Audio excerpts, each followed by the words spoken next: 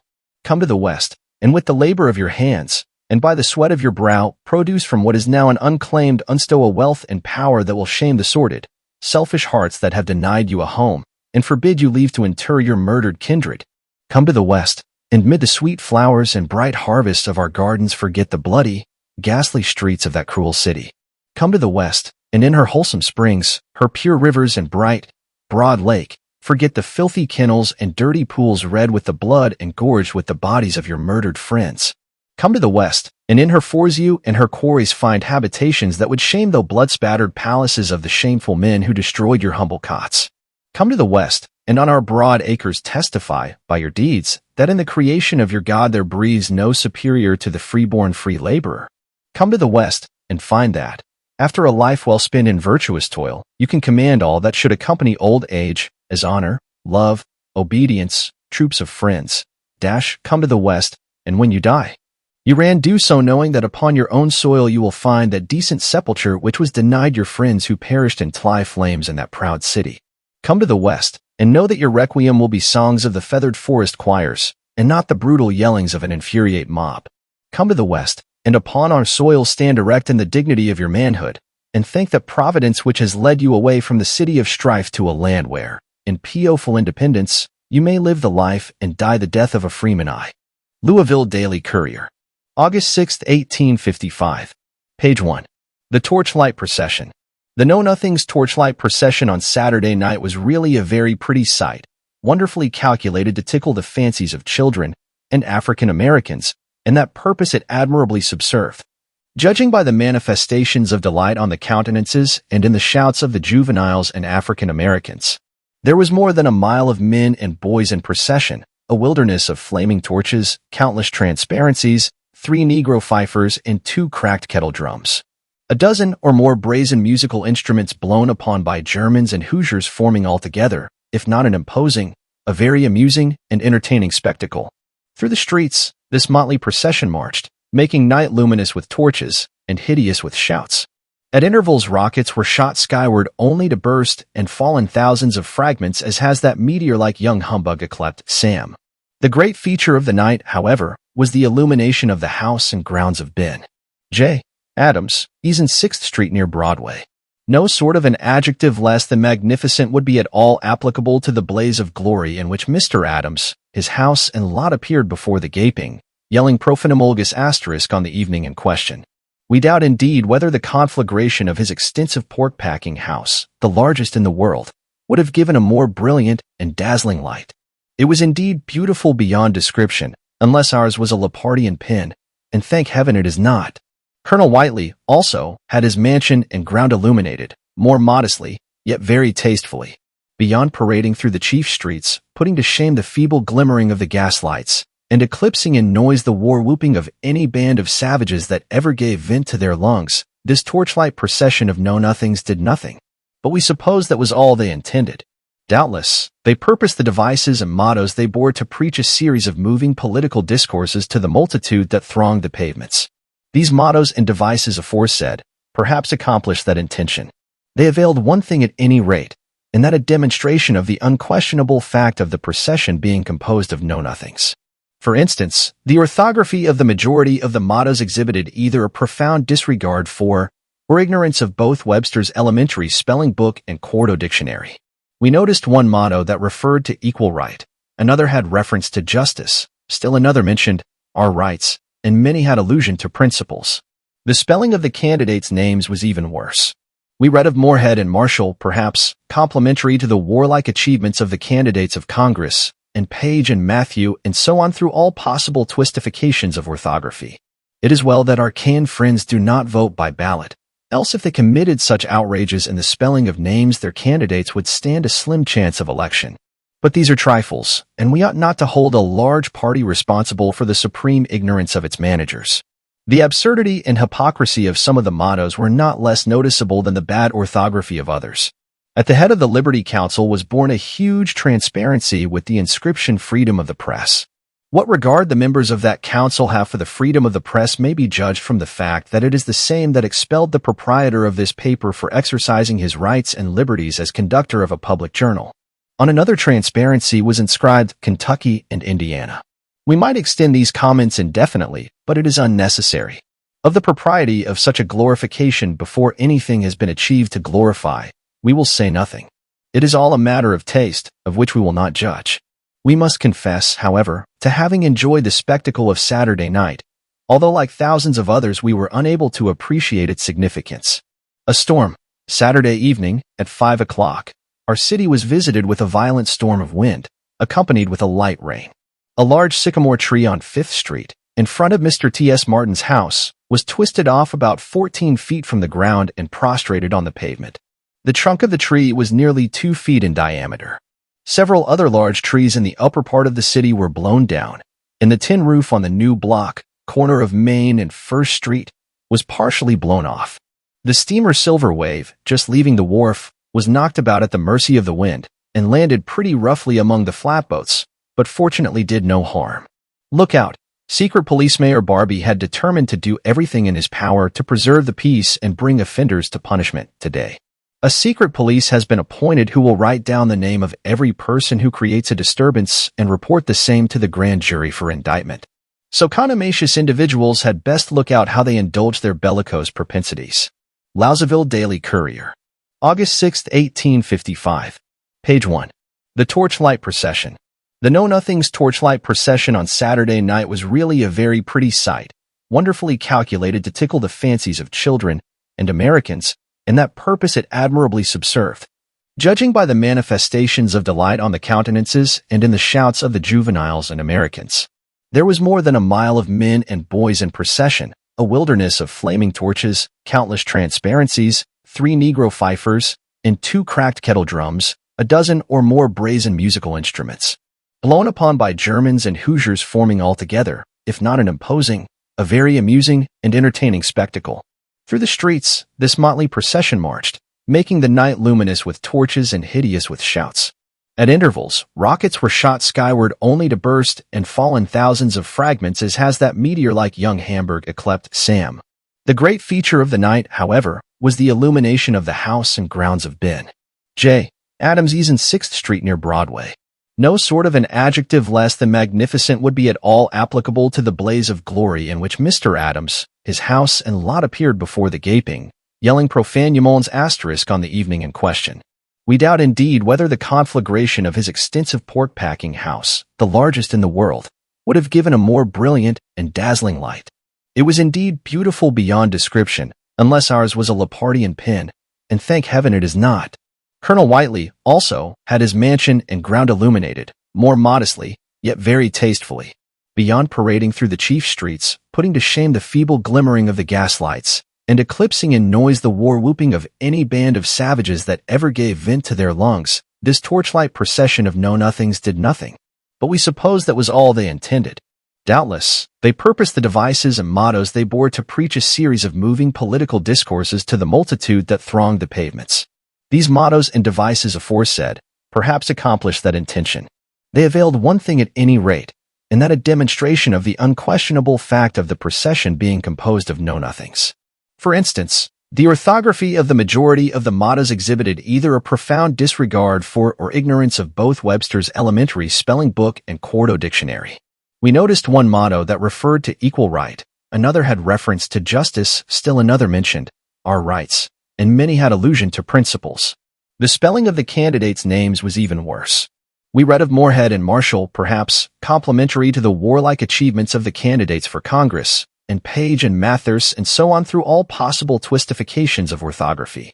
It is well that our canned friends do not vote by ballot, else if they committed such outrages in the spelling of names, their candidates would stand a slim chance of election. But these are trifles, and we ought not to hold a large party responsible for the supreme ignorance of its managers. The absurdity and hypocrisy of some of the mottos were not less noticeable than the bad orthography of others. At the head of the Liberty Council was borne a huge transparency with the inscription "Freedom of the Press." What regard the members of that council have for the freedom of the press may be judged from the fact that it is the same council that expelled the proprietor of this paper for exercising his rights and liberties as conductor of a public journal. On another transparency was inscribed "Kentucky and Indiana." We might extend these comments indefinitely, but it is unnecessary. Of the propriety of such a glorification before anything has been achieved to glorify, we will say nothing. It is all a matter of taste, of which we will not judge. We must confess, however, to having enjoyed the spectacle of Saturday night, although like thousands of others, we were unable to appreciate its significance. A storm, Saturday evening, at 5 o'clock, our city was visited with a violent storm of wind, accompanied with light rain. A large sycamore tree on 5th Street, in front of Mr. T.S. Martin's house, was twisted off about 14 feet from the ground and prostrated on the pavement. The trunk of the tree was nearly 2 feet in diameter. Several other large trees in the upper part of the city were blown down, and the tin roof on the new block, corner of Main and 1st Street, was partially blown off. The steamer Silver Wave, just leaving the wharf, was knocked about at the mercy of the wind and landed pretty roughly among the flatboats, but fortunately did no harm. Look out! Secret police. Mayor Barbie had determined to do everything in his power to preserve the peace and bring offenders to punishment. Today, a secret police has been appointed who will write down the name of every person who creates a disturbance and report the same to the grand jury for indictment. So contumacious individuals had best look out how they indulge their bellicose propensities. The Louisville Courier, August 8, 1855. Page 4. The Reign of Terror. Louisville under mob law. Full particulars of the election riots, homes destroyed, list of killed, horrid butchery, etc., etc. We were prevented yesterday morning from detailing the facts connected with the proceedings of Monday by the threats against our property and employees made by the Know-Nothings rioters. These acts of intimidation were of such a nature that, knowing the desperate character of those who composed the wicked mob, we did not feel it just to place the lives of our workmen in imminent jeopardy by exposure to unprovoked assaults. No serious demonstration, however, was made, although at different intervals during the night, gangs of rowdies passed up and down in front of our office, armed with guns, clubs, brickbats, reconnoitering the premises preparatory to an attack. Should that have been deemed proper by the ringleaders? We waited in vain for the assailants until daylight. Yesterday, we used every exertion to ascertain the entire and exact truth with reference to the inception and conduct of the murderous riots, and we feel satisfied that we are now enabled to state facts as they occurred. At none of the places of voting, save the 6th Ward, was there any unusual degree of disorder. In fact, there was but little opportunity for fighting, as the polls in every ward had been taken possession of by Know-Nothings, and though, with the exception of the 6th, they used no violence to hinder anyone in the exercise of the right of suffrage, they did that which was worse. Every possible obstruction was thrown in the way of those voting who were not recognized as Know-Nothings. Large crowds were stationed at the entrance to shove back Preston voters, while side and back doors were provided for marshal men. In this way, unusual facilities were extended to the members of the American Party, being in itself an outrageous course of action, with full complicity in which we charged the Know-Nothings officers of the election. In the 6th Ward, one of the most quiet and respectable in the city, foreigners were driven from the polls and then beaten for presuming to do that which the Constitution grants them. About the courthouse, there was stationed during the day a party of worthless bullies who disgraced the city by their demoniac yells and acts of vandalism. The first severe fighting occurred near the corner of Shelby and Green Streets, about 11 o'clock in the morning. In this, Germans, Irish, and Americans actively participated. The foreigners were worsted, and several of them, taking refuge in a house, had to escape the rearway with broken bones and bruised bodies. This partially subsiding, a German fired his gun at a carriage in which a lady and gentleman were riding. Another man was likewise shot while driving along in his buggy.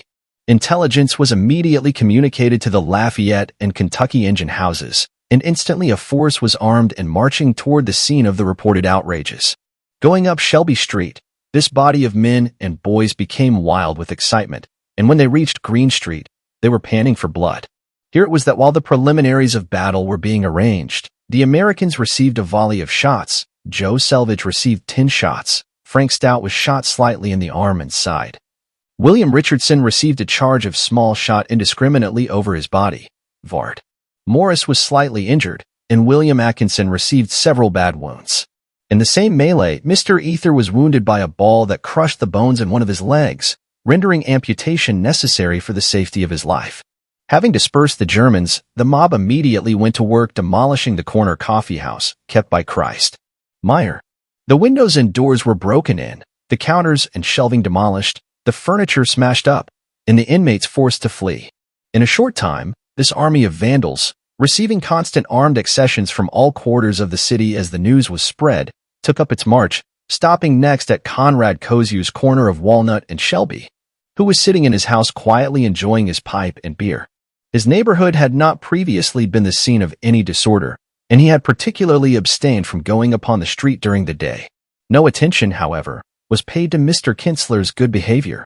The property for which he had previously worked was heavily demolished, his furniture cut in pieces, and the lives of himself and family threatened. At this point, a fight occurred in the street, in which a German residing on Shelby and Madison Streets was killed, and several injured.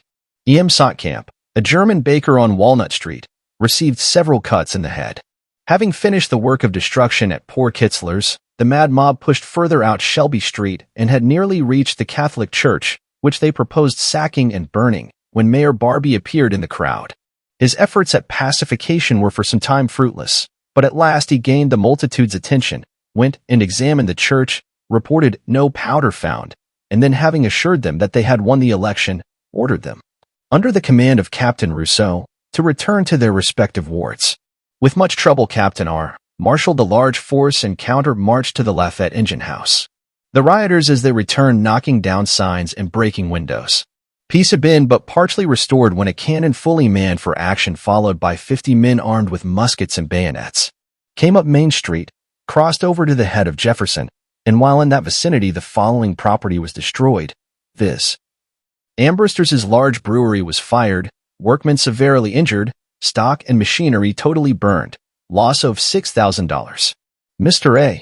was out of the city at the times. The pretext for dating his property in that some person had shot from one of his property and that some person had shot from one of his brewery windows at a crowd who was pursuing a German. Adolf Peters' brewery was fired 3 times, unsuccessful. Charles Haybuck's establishment was completely riddled, and a man named Fritz shot in the breast. The confectionery of Daniel Smook was attacked, and the females driven to the garret, where they were nearly suffocated by the smoke from the burning brewery. Baker's house, next door, was stoned and otherwise injured. In the attack on the brewery, Sadler, the cart driver, was badly wounded, and his wife being driven over the bridge, who could not gain any admission into the houses of any of her friends for fear of their being mobbed. The bakery of Charles Breckers was attacked and stoned, and the windows in Chaz Asterisk Drout's barber shop broken. These houses belonged to Mr. Raymond, who lived in the country. The grocery store of Fred Burgold was completely gutted of its contents, his damages being fully $1,000. Adjoining, the shoe store of Joseph Hook was similarly street. These houses are the property of Jacob Steeler. While the mob was at its highest pitch of excitement, engaged in this work of destruction, the most painful sights were witnessed. Poor women were fleeing with their children, and little mementos of Tommy that were brought from the fatherland. Men were cowering before the mad multitude, and hiding themselves wherever opportunity offered. While most painful of all sights the stars and stripes waved at the head of sacrilegious Moabites festiving yesterday, the scene of these outrages we were sickened at the ruin that had been wrought, the homes devastated, furniture broken and burned, and the poor inhabitants gathered about the remnants of their property, terrified at every sound lest it might be the signal of another attack. Whatever may have been the provocation of any one man in any one house, there can be no excuse. No palliation for the indiscriminate burning and plundering of houses in no wise connected with the property of the said-to-be aggressing parties. About 12 o'clock at night a frame grocery on the corner of Madison and Shelby Streets was burned. On Main Street, just above the Woodland Garden, a coopering establishment, belonging to the Garrity, was set on fire between 12 and 1 0-foot clock, yesterday morning, and burned to the ground. Mr. Garrity was sick in bed at the time and had been confined for several days. His loss, though small, some $500, leaves him and his family destitute.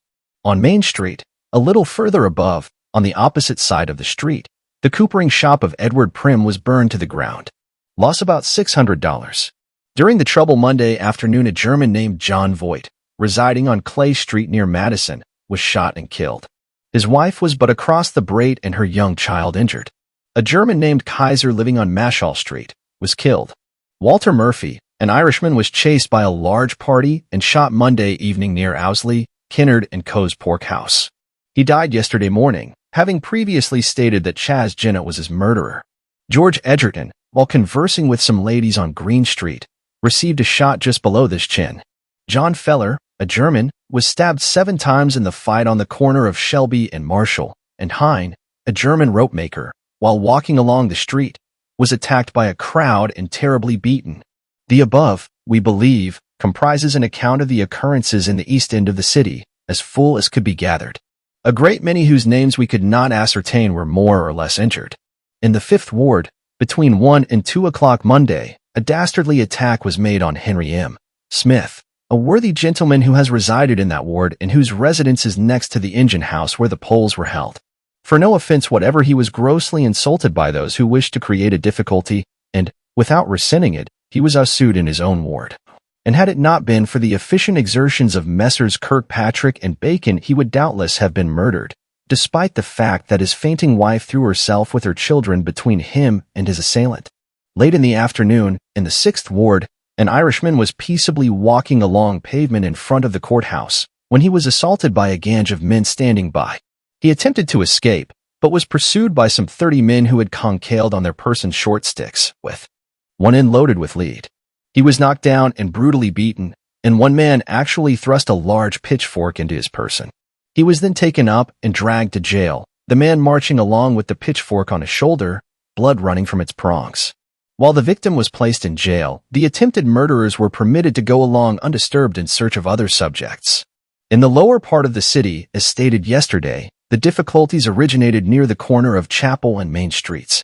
About 5:00 o'clock, a man named Rhodes pursued an Irishman into a house on Main Street, was shot in the 8th Ward, about the same time. William Graham, a foundryman, while assisting Rhodes, was shot in the back of the head by Barrett, an Irishman.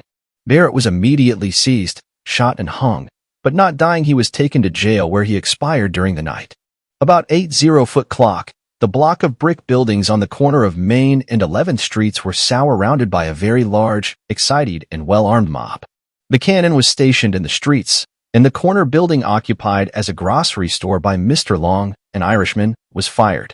His 3 sons were in the house at the time, one of whom escaped with the assistance of C.W. Field, while the other 2 were consumed in the flames. The fire immediately extended, burning the adjoining 3-story brick house occupied by D.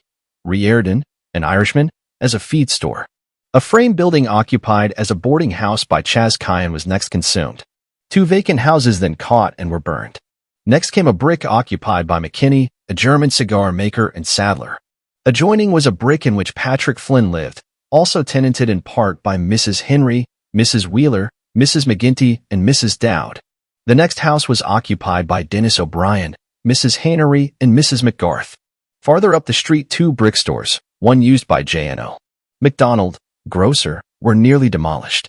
On 11th Street, the fire destroyed 2 houses occupied by Dennis Higgins, James Welch, and Mr. Monahan. All the above 12 houses were the property of Patrick Quinn, brother of an Irish Catholic priest. Mr. Q had a room in one of his houses, was shot and beaten, and then burned last night. On the opposite side of Main, 2 houses occupied by J.N.O. Fitzgerald and Mrs. Tainer was burned. The acts of incendiarism that we have just recorded, whole outrageous in themselves, do not compare in atrocity with the dreadful murders that were committed at the same. Seeking to escape death from the flames, the wretched inhabitants reached the street only to meet death in another form. As soon as one appeared at a door, he was fired at and generally killed. A number were taken off badly wounded, and others shot to pieces returned to the burning houses, preferring rather to be burned than to meet the infuriated mob. One man escaped in woman's clothes, was detected and shot. Another, who came out covered with a blanket, one leaning upon the arm of his wife, was torn away and deliberately shot. To escape from within to the street without being killed was almost a matter of impossibility. How many of these unscissorable people thus aged in their own houses were burned alive there can be no compilation. The black-ended and charred remains of some have been discovered, while we hear of wives and children whose husbands and fathers are not to be found. But we have neither the time nor the heart now to comment as we wish and intended to do on the terrible occurrences of Monday, of the deep and damning disgrace they have inflicted upon our city, and of the severe blow they have given to her progress and prosperity. All these offer ample material for deep reflection, and while we leave the reader to ponder over them, we also commend to his careful consideration the following remarks, which appeared in one of our Cincinnati exchanges yesterday, and were suggested by the riot here. However we may regret and shudder to hear of such outrages, they are the sure results of know-nothism, wherever its prosperative and unhallowed principles have been urged. Without further advices, we are confident that the dreadful intelligence from our sister city has been suspended and precipitated by this Dark Lantern party, who, maddened by the excitement of an unexpected victory where they apprehended defeat, gave loose time to the fierce passions, and, with all the brutal violence of bullies, have felt themselves constituted into a band of ruffians, to carry fire and sword among the foreign-born population and drive them from their homes. Well, may it be said, where'er they move in anger, desolation tracks their progress. Where'er they pause in amity, affliction mourns their friendship. The scenes in this city a few short months ago have been cast in the shade by the Louisville riots. All remember them with a thrill of horror. What will they not experience when the record of the dreadful scenes in our haveless sister city are fairly spread out before there? Louisville will bitterly rue the day her citizens turned upon themselves to light the streets up with each other's houses and deluge them with blood. No wonder the papers have lamented a diminished population and stagnation of business. Long may our own city rest without such enemies as she has witnessed, and still longer from such as we now most sorrowfully record. This is the last of a series of outrageous crimes which the Know-Nothings organization has been guilty of since it first reared its hydra head in this country. It is the flighting swell to the Pool Martyr Dora, the His disclosures, the fairing and wreathering of Catholic priests, the burning of ballot boxes, the desecration of churches, and the knocking down and murdering of inoffensive citizens, all of which acts are identified with its history and have been its distinguishing characteristics. In Louisville, this foul and infamous conspiracy against civil and religious liberty has been from the first aggressive and rampant, and it was easy to see that it was destined to bear its legitimate fruits in blood, murder, and configuration. The heart sickens from the contemplation of such bloody scenes, which are so disgraceful to the country and calculated to throw so much reproach upon our institutions. It is, however, a consolatory reflection to know that these unparalleled outrages in Louisville are the last efforts of a dying faction, the scasms of its last agonies. The greatest excitement would be experienced all over the country as telegraphic wires communicate the account of this unprecedented violence, and it will tend to render Know-Nothingism most intensely infamous to all order-loving citizens.